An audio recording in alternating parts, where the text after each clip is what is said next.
নমস্কার বন্ধুরা, আমার রান্নাঘরে সবাইকে স্বাগত।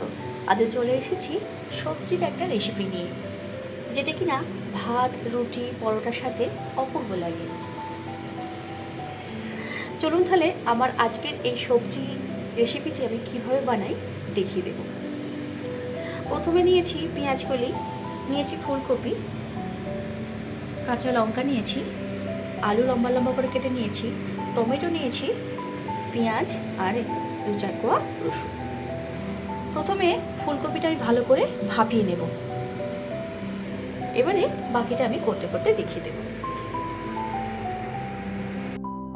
প্রথমে ফুলকপিগুলোকে ভালো করে আমি গরম জলে ভাপিয়ে নেব।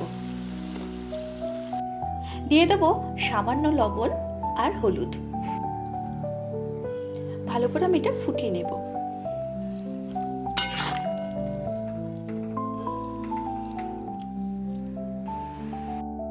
ফুলকপি ভাপানো হয়ে গেছে, এবার আমি তুলে নেব। এবার কড়াইতে দিয়ে দেবো সাদা তেল। এটা আমি সাদা তেলেই করব, আপনারা সরষের তেলে করতে পারেন। দিয়ে দেবো 1 চামচ কালো জিরে, একটা শুকনো লঙ্কা আর কয়েকটা চেরা কাঁচা লঙ্কা।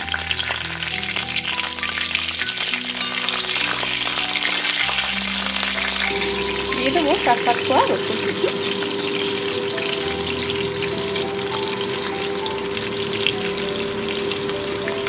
কিছুক্ষণ আমি এটা ভালো করে ভেজে নেব। হালকা লাল লাল হয়ে গেছে, দিয়ে দেবো আগে থেকে কেটে রাখা আলু। আলুটা আমি এরকম পাতলা করে কেটেছি। এই রান্নাতে আলু পাতলা করে কাটলে ভালো লাগে। দিয়ে দেবো সামান্য লবণ। ভালো করে আমি ভেজে নেব। আলু লাল লাল করে ভাজা হয়ে গেছে, দিয়ে দেবো সেদ্ধ করে রাখা ফুলকপি। ফুলকপিটা ভালো করে আমি এর সঙ্গে মিশিয়ে নেব এবং ভেজে নেব। ফুলকপি আর আলু ভালো করে ভাজা হয়ে গেছে, এবার দিয়ে দেবো কেটে রাখা পেঁয়াজগুলো।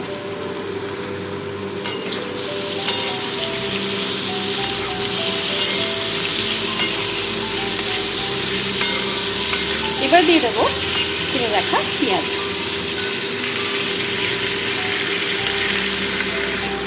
দিয়ে দেবো সামান্য হলুদ আর দিয়ে দেবো পরিমাণ মতো লবণ। আমি লঙ্কার গুঁড়ো দেবো না, আপনারা চাইলে দিতে পারেন। যেহেতু শুকনো লঙ্কা কাঁচা লঙ্কা দিয়েছি, সেজন্য আমি গুঁড়ো লঙ্কাটা দিলাম। ভালো করে এর সঙ্গে আমি মিশিয়ে দেবো। এই রান্নাটা সব রুটি, ভাত, পরোটার সাথে অপূর্ব লাগে। একবার বানিয়ে দেখবেন।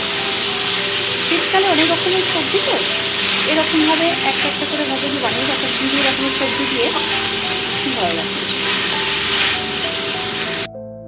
প্রায় ভাজা ভাজা হয়ে গেছে, এবারে দিয়ে দেবো একটা বড় সাইজের টমেটো। ভালো করে আমি টমেটো ফ্রাইয়ের সঙ্গে মিশিয়ে নেব।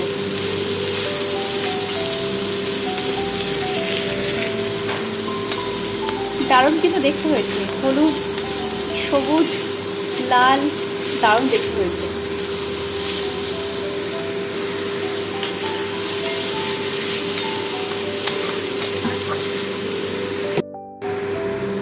আমার আজকের এই সবজি ভাজা হয়ে গেছে, উপর থেকে দিয়ে দেবো কয়েকটা ধনেপাতা কুচি।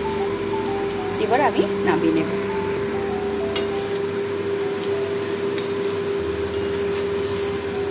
হয়ে গেছে, এবার আমি নামিয়ে নেব।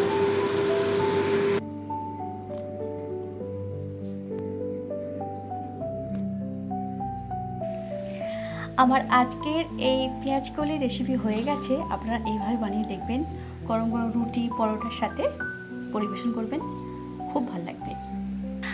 আমার রান্না যদি ভালো লাগে আপনাদের, চ্যানেলটিকে সাবস্ক্রাইব করবেন, পাশে থাকবেন। ভালো থাকবেন, ততক্ষণের জন্য ধন্যবাদ, নমস্কার, টাটা। দেখা হচ্ছে পরের কোনো রেসিপিতে। ধন্যবাদ।